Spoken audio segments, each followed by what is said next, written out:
Usa ka kotse nga gipangita sa tag-iya human dili na makontak ang driver, napalgang nakaparada na nga dunay mga igo sa bala sa highway sa Barangay Mintal sa Davao City. Gingong ang maong sakyanan nalambigit sa gikasang operasyon sa Drug Enforcement Group sa PNP sa Barangay Bago Galiera kagabi. Ani report ni Argil Relator. Buak na ang salamin sa pultahan sa driver's side. Dunay igo sa bala ang kilid sa sakyanan ug flat na ang tuong rear tire. Ing-ani na ang hitsura sa kotse nga napalgang nakaparada kilid sa highway sa Barangay Mintal, Davao City, Biyernes sa buntag. Dunay usa ka slag sa bala ang na-recover sa soko. Wala na mihatag og pahayag ang tag-iya sa kotse.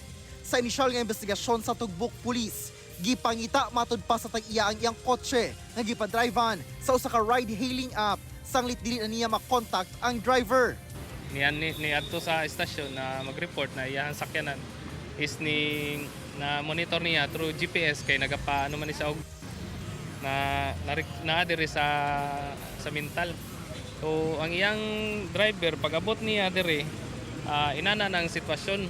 Giproseso pa sa soko ang trajectory sa bala, ingon man ang fingerprint sa driver. Parayon pang ginapangita ang driver sa maong kotse.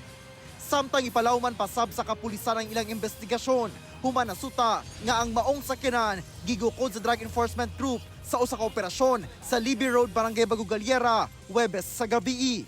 Na-operation ang ato ang Drug Enforcement Group kagabi. So nag-flash alarm, then so na confirm na ang gi-flash alarm kagabi is mao ni na sakyanan. So involved siya sa drug operation sa ato ang Drug Enforcement Group. Kauban si Melchor Awing sa kamera. Ako si Argil Relator.